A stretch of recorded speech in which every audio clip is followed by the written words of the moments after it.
안녕하십니까, 임규명입니다. 전기산업기사 2020년도 제3회 전기자기약 기출문제 해설 진행해 보도록 하겠습니다. 1번, 표에 기역 니은과 같은 단위로 옳게 나열한 것은 암기하고 가는 문제죠. 답은 1번입니다. 옴세크의 단위는 헨리의 단위가 동일하고요. 세크/포 옴의 단위는 파라드의 단위와 동일합니다. 요 헨리의 단위는 인덕턴스의 단위고요. 파라드의 단위는 C, 캐피시턴스의 단위죠. 요거 일단 암기해 주시고요. 요 단위가 왜 동일하냐 하면, 자, 요 공식, 요거 패러데의 전자유도 법칙이에요. 요 공식에서 요 인덕턴스 L 단위를 기준으로 해서 식을 정리하면 요 dt분의 di 넘어가면 분수니까 아래 위가 바뀌겠죠. 그래서 인덕턴스를 기준으로 해서 식을 정리하면 di분의 dt 곱하기 전압 2다. 이렇게 나타낼 수 있어요. 요 인덕턴스니까 단위는 헨리가 되겠죠. 요거를 단위로 나타내면 암페아, 요 전류의 단위는 암페아죠? 그 시간의 단위는 세크입니다. 암페아분의 세크. 그리고 그 유도 기전력, 전압의 단위는 볼트죠. 그래서 요거를 또 요렇게 정리할 수 있어요. 시간 곱하기 암페아분의 V. 우리 저항 R은 I분의 V죠. 단위는 암페아분의 전압 V입니다. 그래서 요게 즉 옴 단위와 같다 해서 세크 곱하기 암페아분의 V, 옴 단위와 동일하다고 했죠. 그래서 세크 옴 단위가 헨리 단위와 동일하다. 이런 식으로 설명이 되는 거고요. 또 전압을 이런 식으로 또 표현할 수 있어요. C분의 1의 인테그랄 IDT. 요런 식으로 정리할 수 있는데요. 자, 요거를 이제 C를 기준으로 해서 식을 정리해 보면, 요 캐피시턴스, 요거와 기준으로 식을 정리해 보면, 우리 분수 A분의 B는 C다. 분수의 결과값과 분수의 분모는 서로 자리를 바꿔도 식은 성립됩니다. 그래서 C분의 B는 A다. 이렇게 식을 성립할 수 있는 거예요. 자, 요런 거예요. 예를 들면 2분의 10은 5지요. 2와 5 자리 바꿔볼까요? 5분의 10은 2다. 맞지요? 요렇게 해서 식이 성립된다는 얘기예요. 그래서 이것도 똑같이 캐피시턴스 C를 기준으로 해서 식을 정리하면 요 전압 2와 요거 이렇게 자리 바꿔도 성립이 된다고 했어요. 요 캐피시턴스를 나타내는 공식으로 됐기 때문에 단위는 파라드. 요거 전압이죠. V. 그 다음에 요거 이제 적분 기호인데 요거를 그냥 단위로 나타내면 전류의 단위 암페아. 그죠? 그 다음에 시간의 단위 세크. 요런 식으로 나타낼 수 있거든요. 자, 요거 또한 V분의 암페아. 전압분의 암페아. 요건 뭐예요? 좀 전에 저항은 암페아분의 V였어요. 그죠? 근데 요거는 V분의 암페아입니다. 이거의 역수지요. 그죠? 그래서 얘를, 요 부분을, V분의 암페아를 옴분의 1, 요렇게 나타낼 수 있는 거예요.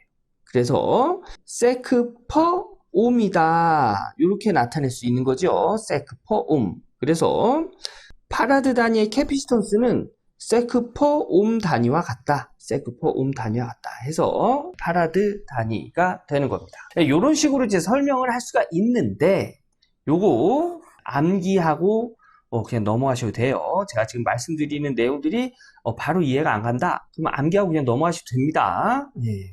자, 그럼 요거 암기하고 다음 문제 넘어가도록 하겠습니다.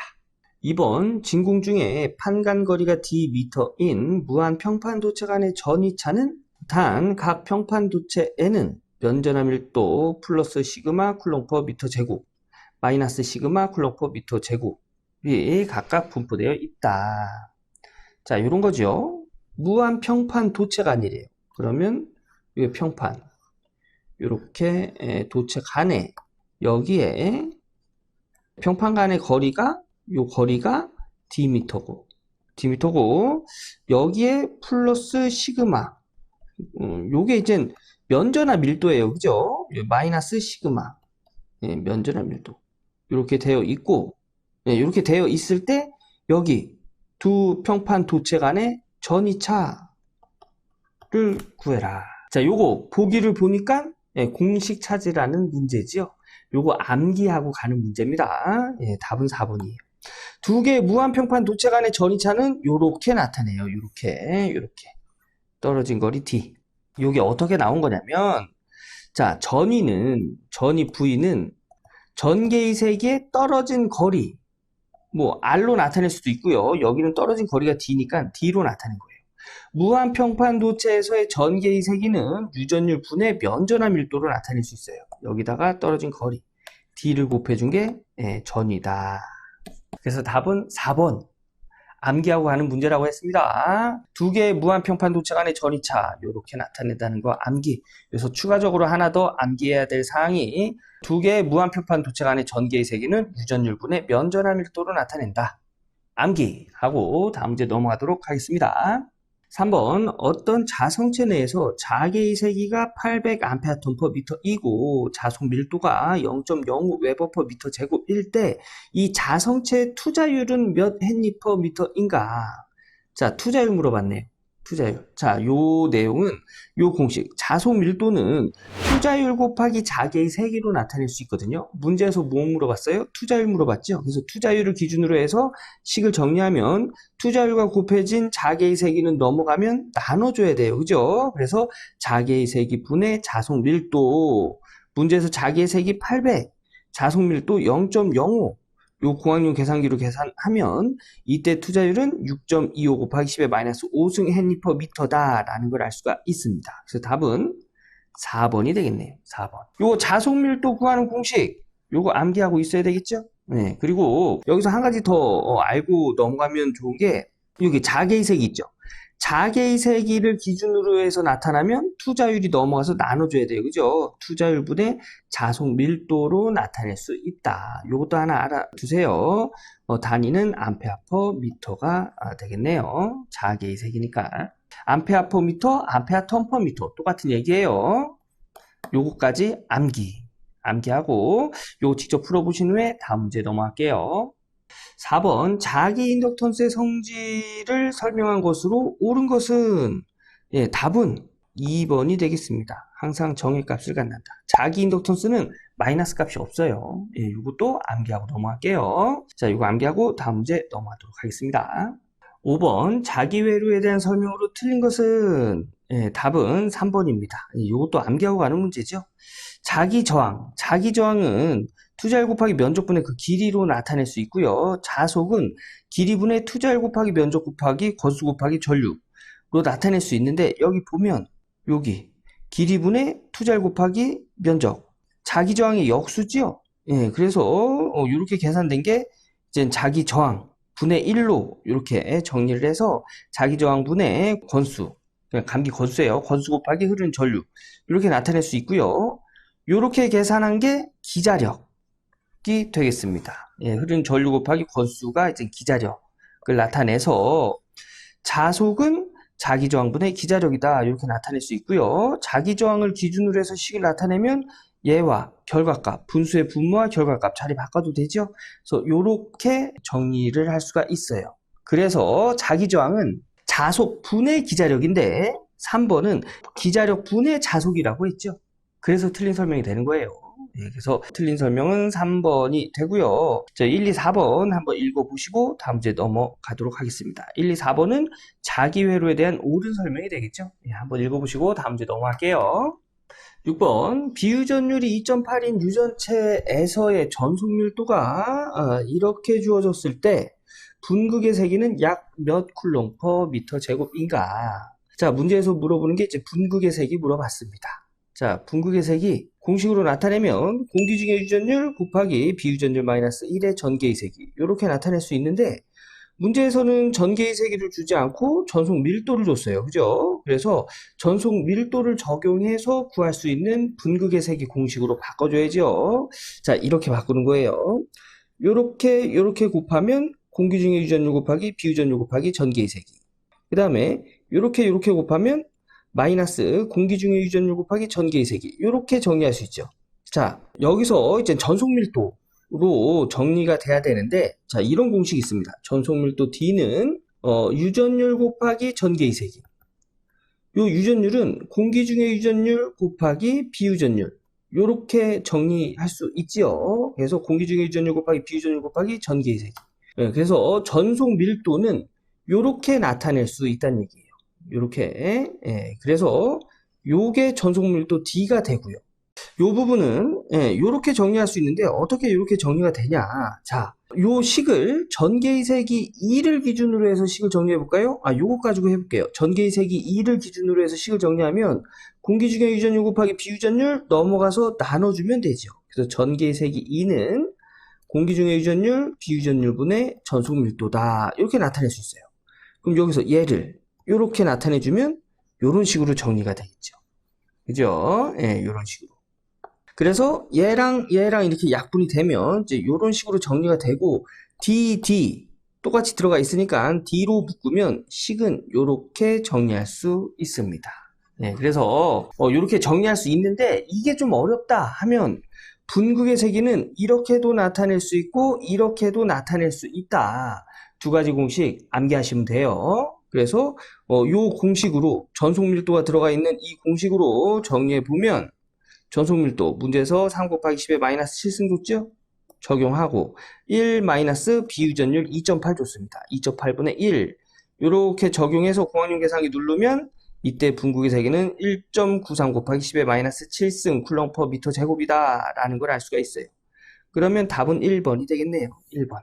자, 분극의 세기 공식 요거 암기해야 되겠죠?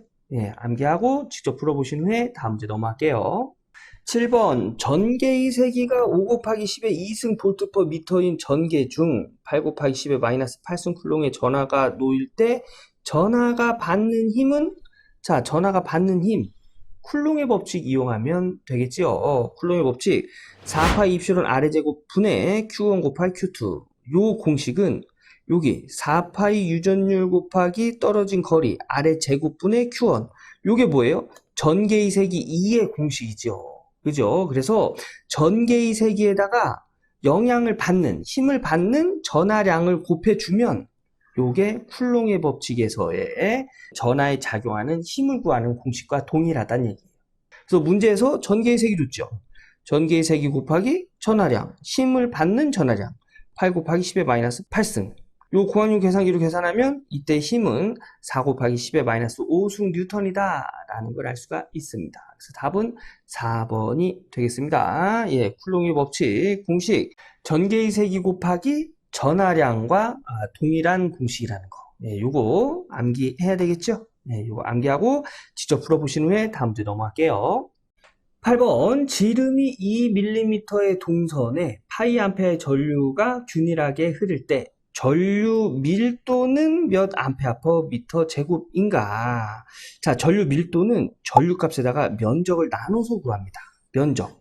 근데 요거 동선이죠? 동선은 이제 동그란 요런 선이죠. 그래서 여기 면적이 이 동선의 단면적을 의미해요. 그럼 요거 뭐예요? 원의 단면적이죠. 여러분 요건 기본적으로 알고 계셔야 됩니다. 원의 단면적은 원의 면적은 파이 r의 제곱 미터 제곱의 단위가 되고요. 원의 둘레는 어떻게 구하죠? 원의 둘레는 뭐 L이라고 할까요? L은 2파이 R로 구합니다. 얘 단위는 미터예요. 요 두 가지 공식, 요거는 기본적으로 알고 있어야 됩니다. 그래서 여기에 이제 면적 S, 전류는 파이라고 전류를 줬어요. 그죠? 그래서 면적을 구하는데 면적 파이 R의 제곱이에요. 근데 여기 R은 뭐예요? 반지름이죠. 반지름 R은 지름의 2를 나눈 값이에요. 그죠? 근데 문제에서 지름 줬죠. 지름. 그래서 이 공식을 이렇게 정리할 수 있어요. 파이, 요 반지름 대신 지름에다가 2를 나눈 값의 제곱이다. 요거 파이 제곱하면 4분의 D의 제곱 요렇게 나타낼 수 있죠. 요렇게. 그래서 문제에서 준 지름을 여기다 적용하면 D를 4분의 파이 곱하기 D 밀리미터죠? 2 곱하기 밀리미터를 기본 단위 미터 단위로 나타낼 땐 10의 마이너스 3승 적용해줘야 돼요. 그래서 2 곱하기 10의 마이너스 3승 적용해주면 이때 동선의 면적은 10의 마이너스 6승 파이라는 걸 알 수가 있습니다. 그래서 얘를 여기다가 이렇게 적용하면 10의 마이너스 6승 파이분의 파이 얘랑 이렇게 약분되면 이때 전류 밀도는 10의 6승이다. 그래서 답은 4번이 되겠습니다. 저기 원의 면적하고 둘레 구하는 공식 요거 꼭 암기해 주시고요. 전류 밀도, 전류값에다가 그 면적, 단면적을 곱해서 전류 밀도를 구한다는 거. 네, 요거 직접 정리해 보신 후에 다음 문제 넘어갈게요. 9번 반지름이 A미터인 도체 구에 전하 Q쿨롱을 주었을 때 구 중심에서 R미터 떨어진 구 외부의 한 점에서의 전속 밀도는, 자, 전속 밀도 구하는 공식을 찾아라 하는 문제지요. 예, 요거 암기하고 가는 문제입니다. 답은 2번이고요. 자, 이런 내용이에요. 반지름이 A미터인 도체 구에 전하가 Q쿨롱이래요. 여기가 Q쿨롱. 이때 그 중심에서 R메타 떨어진 점, R미터. 반지름은 A라고 하고요. R미터 떨어진 점. 근데 R이 이제 외부죠, 외부. 반지름보다 더 크대요. 그러니까 외부죠, 외부. R미터 떨어진 점에 여기에 전속 밀도를 구해라. 우리 좀 전에 몇 번이지요? 6번에서 분극의 세기 할 때 전속 밀도는 유전율 곱하기 전개의 세기다 라는 거 제가 말씀드렸죠? 자, 요 도체 구의 중심점에서 R메타 떨어진 전개의 세기 2는 어떻게 구할까요? 4파이 입실온 R의 제곱분의 Q. 이게 전개의 세기 구하는 공식이에요. 단위는 볼트 퍼 미터입니다. 그러면 여기다가 유전율 곱하기 4파이 유전율 R의 제곱분의 Q 적용하면 얘랑 약분돼서 전속 밀도는 4파이 R의 제곱분의 Q가 되겠죠. 단위는 쿨롱 퍼 미터 제곱. 그래서 요런 공식이 나오는 거예요. 네, 요거 암기해야 되는 공식입니다. 도체구의 중심에서 R메타 떨어진 점의 전속 밀도. 암기하고 다음 문제 넘어갈게요. 10번 이 웨버 퍼 미터 제곱의 평등 자개 속에 길이가 30cm인 도선이 자개와 직각 방향으로 놓여있다. 이 도선이 자개와 30도의 방향으로 30m/s의 속도로 이동할 때 도체 양단에 유기되는 기전력의 크기는, 이게 유기기전력, 도체에 유기되는 기전력을 구해라 하는 문제인데, 유기기전력은 이렇게 구합니다. 도체에 유기되는 기전력이에요. BLV의 사인 세타. B는 자속 밀도를 나타내고요. 자속 밀도는 문제에서 2웨버/미터 제곱 줬죠. 그 다음에 L은 도체의 길이를 나타냅니다. 도체의 길이 30cm, 30cm를 기본 단위 미터 단위로 나타낼 땐 10의 마이너스 2승 적용해 주죠. 그래서 도선의 길이, 그 다음에 도선의 이동 속도 V 30m/s래요. 그리고 도선과 자개의 각도. 이거는 자, 이렇게 생각하시면 돼요. 자속 밀도가 이렇게 돼 있어요. 이렇게 돼 있습니다. 이렇게 돼 있고요. 여기에 수직 방향으로 도체가 이렇게 있다는 얘기예요. 도체가 이렇게 있는데 얘가 이 도선의 자개와 이 자개와 30도의 방향으로 움직인대요. 그러면 얘가 30도의 방향으로 이렇게 움직인다는 얘기예요. 30도가 이쪽이라고 합시다.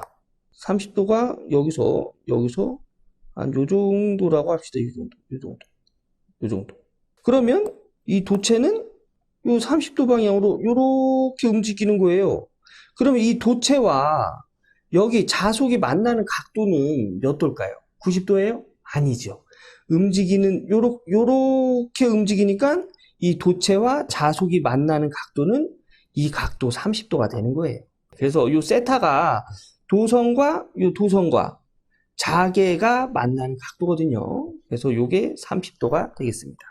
자, 그래서 요 내용들을 요 공식에다 다 적용하면 자속 밀도 2웨버/미터 제곱, 그 다음에 도선의 길이 30 곱하기 10의 마이너스 2승, 그 다음에 이동 속도 30m/s, 그 다음에 도선과의 자개 각도 30도, 그래서 사인 30도. 요거 공학용 계산기로 쭉 계산하면 이때 유기되는 기전력은 9V다라는 걸 알 수가 있어요. 답은 2번이 되겠습니다. 요거 도체에 유기되는 기전력 요거 암기하고 계셔야 돼요. 직접 계산해 보시고 다음 문제 넘어가도록 하겠습니다. 11번 공기 중에 있는 무한 직선 도체에 전류 I가 흐르고 있을 때 도체에서 R미터 떨어진 점에서의 자속 밀도는, 자, 이런 얘기예요. 예, 이 도체에 전류가 흐르고 있고요. 여기서 R미터 떨어진 이 점의 자속 밀도를 구해라. 자, 3번에서 자속 밀도는 투자율 곱하기 자개의 세기라고 했죠. 그죠? 예, 이게 공기 중일 때는 공기 중의 투자율이 이렇게 적용이 되겠죠. 자, 여기서 이런 상황에서 전류가 흐르고 있는 도선에 R메타 떨어진 점에 자개의 세기 어떻게 구할까요?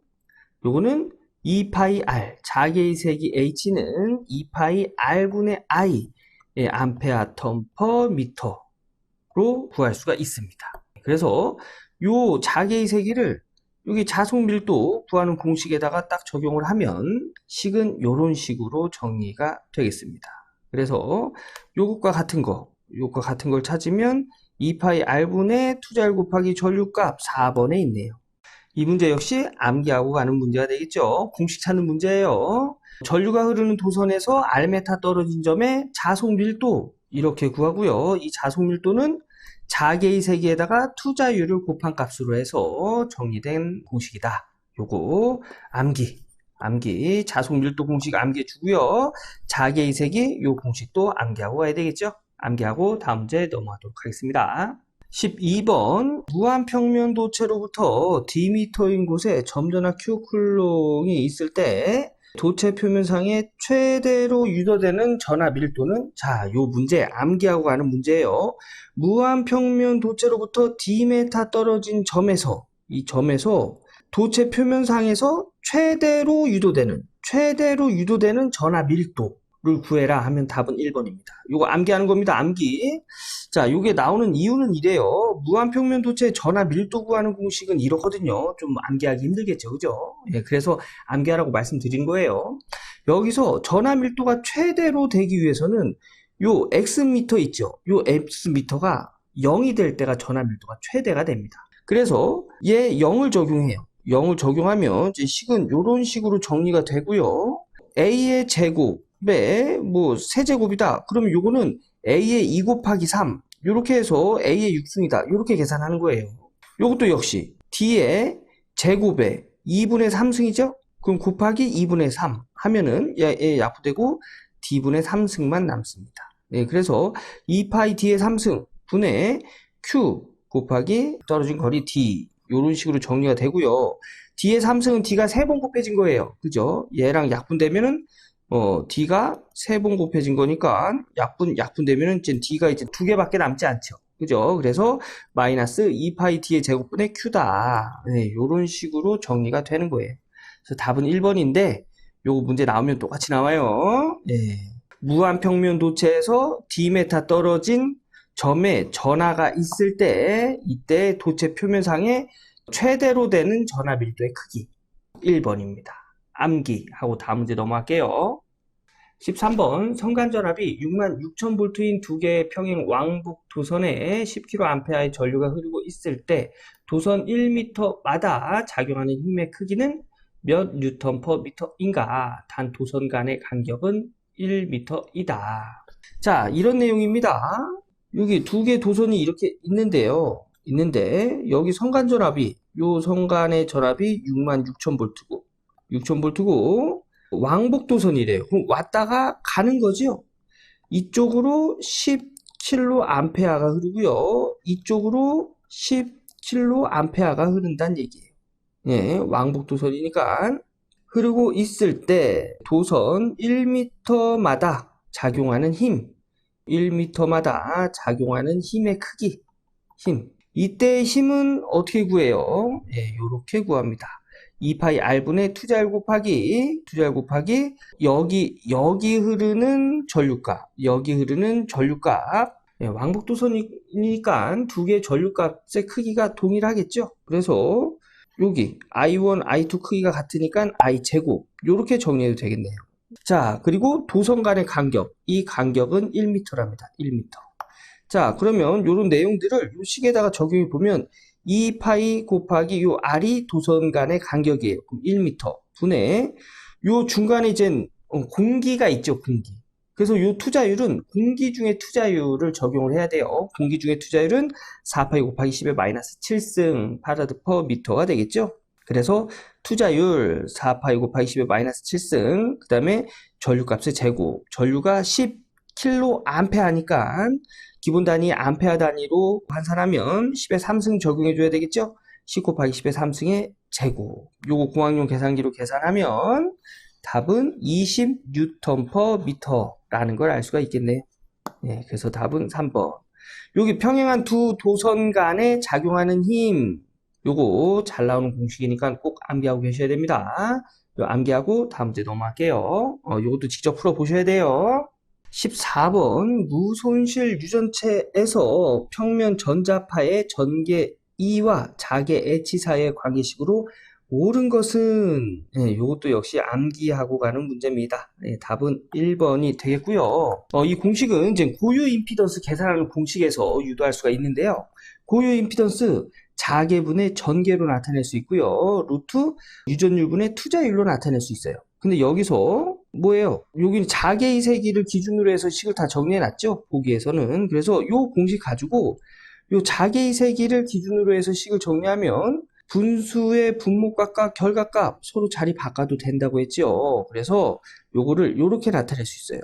H는 루트 유전율 분의 투자율 분의 전개의 세기. 요 전개의 세기를 요 뒤에다가 요렇게 써줘도 되죠.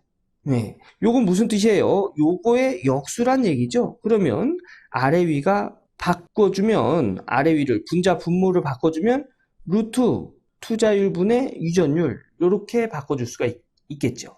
예, 요게 역수잖아요. 그죠? 그래서 자기의 세기는 요렇게 정리가 되겠습니다. 그래서 답은 1번이 되는 거예요.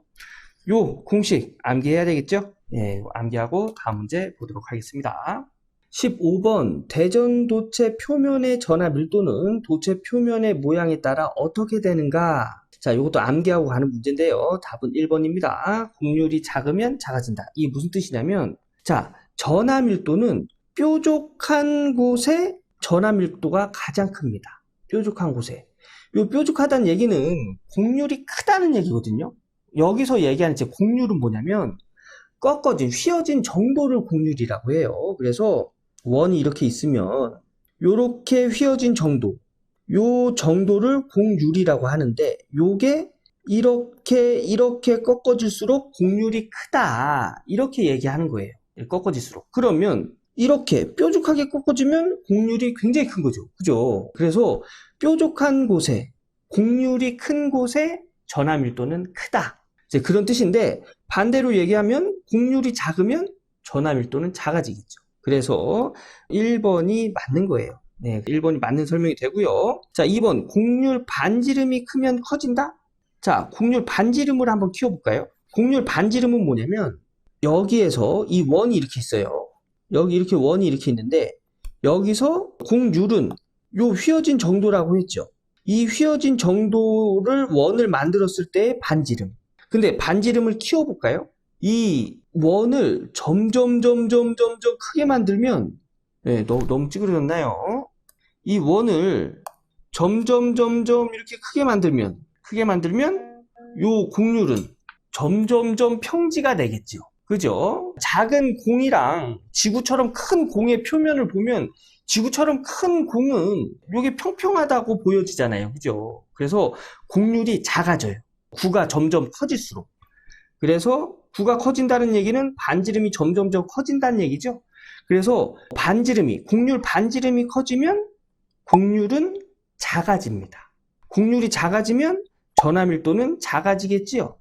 네, 그래서 크면 커진다는 이건 맞지 않는 거예요. 평면일 때 가장 크다? 평면일 때가 곡률이 가장 작을 때예요. 그러면 가장 작겠죠. 그래서 얘도 틀린 거고요. 곡률 반지름이 작아지면 반대로 곡률 반지름이 작아지면 곡률은 점점 커지겠죠. 곡률은 커지는 거예요. 그러면 전하 밀도는 점점 커지겠죠. 그래서 2, 3, 4번은 틀린 설명이 되고요. 1번만 맞는 설명이 되겠습니다. 그래서 답은 1번. 여기 이해가 좀 힘들다 하시면 그냥 암기하셔도 돼요. 자, 다음 문제 보겠습니다. 16번 1A의 전기량은 몇 쿨롱인가? 답은 3600쿨롱이 되겠습니다. 이것도 뭐 암기하고 가는 문제가 되겠죠. 자, 1A는 1시간에 충전되거나 방전되는 전류량. 그러니까 1시간에 1A의 전류가 충전되거나 방전시킬 수 있다. 예, 이런 뜻이에요. 이런 뜻이에요. 그래서 1A의 전류량을 이제 계산을 할 때는 전류 곱하기 시간으로 해서 이제 전류량을 계산하는데, 요게 한 시간이죠, 시간. 한 시간. 한 시간은 몇 초? 3600초. 그죠? 그래서 전류량은 1A. 1A 곱하기 1시간이 3600초. 그래서 1A 곱하기 3600초 하면은 이때의 전기량은 3600쿨롱이다. 라고 정리가 되는 겁니다. 그래서 답은 4번이 되는 거예요. 자, 암기하고 다음 문제 보겠습니다. 17번 강자성체가 아닌 것은, 강자성체는 비투자율이 1보다 훨씬 큰 거, 그런 값을 1보다 엄청 큰 값을 갖는 그 자성체를 강자성체라고 합니다. 그런 자성체는 철, 니켈, 코발트가 있어요. 그래서 여기서 강자성체가 아닌 건 구리가 되겠네요. 구리. 답은 2번이 되고요. 구리는 반자성체네요. 반자성체 들어가 있네요. 이거 암기하고 다음 문제 넘어갈게요. 18번 맥스웰의 전자방정식의 물리적 의미 중 틀린 것은, 이것도 암기하고 가는 건데 답은 3번이 되겠습니다. 고립된 자극이 존재한다? 자석이 있어요. 고립된 자극이란 뭐냐면 이 자석에 N극과 S극이 있죠. 고립된 자극은 이 극 하나만 고립이 되어 있다는 얘기예요. 근데 이런 거는 존재할 수가 없어요. 자, 보세요. 자석을 자르면 N극만 존재하고 S극만 존재하나요? 아니죠. N극과 S극, N극과 S극. 이렇게 극은 서로 분리될 수가 없어요. 고립될 수가 없다는 얘기예요. 얘를 또 잘라도 N극과 S극, N극과 S극. 그죠? 그래서 자기력선은 N극에서 나와서 X극으로 들어가야 하므로 N극과 S극은 항상 공존합니다.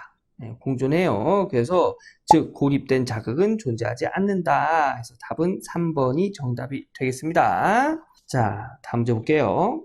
19번 2마이크로파라드, 3마이크로파라드, 4마이크로파라드의 커패시터를 직렬로 연결하고 양단에 가한 전압을 서서히 상승시킬 때 현상으로 옳은 것은 단 유전체의 재질 및 두께는 같다고 한다. 답은 1번 2마이크로파라드의 커패시터가 제일 먼저 파괴된다가 되겠습니다. 이때는 정정 용량, 캐피시터가 정정 용량이잖아요. 그죠? 그 용량이 제일 작은 게 먼저 파괴돼요. 그 이유는 뭐냐면, 자, 직렬로 연결했대요.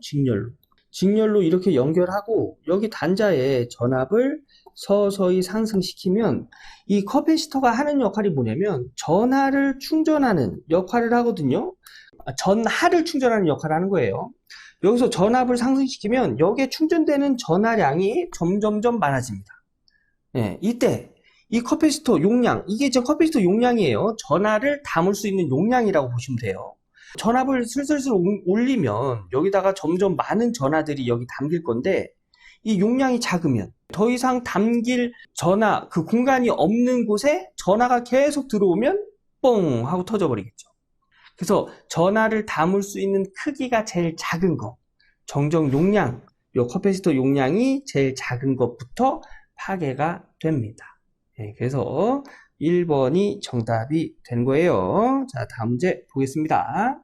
20번 패러데이 관의 밀도와 전속 밀도는 어떤 관계인가?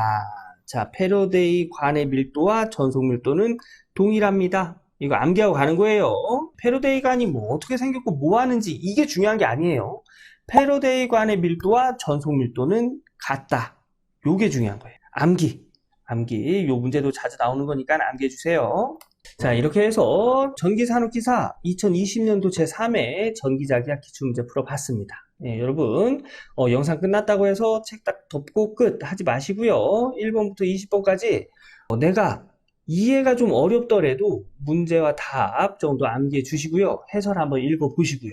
계산 문제도 내가 이거는 좀 어렵다 하는 것도 그냥 해설에 나와 있는 거 적어보고 고학년 계산기 눌러서 답도 확인해보고 그러시면서 한 번 더 쭉 보시고 나서 공부 마무리 짓길 바라겠습니다. 자, 오늘 강의는 여기서 마무리 짓고요. 저는 다음 기출문제 해설 강의에서 인사드리겠습니다. 감사합니다.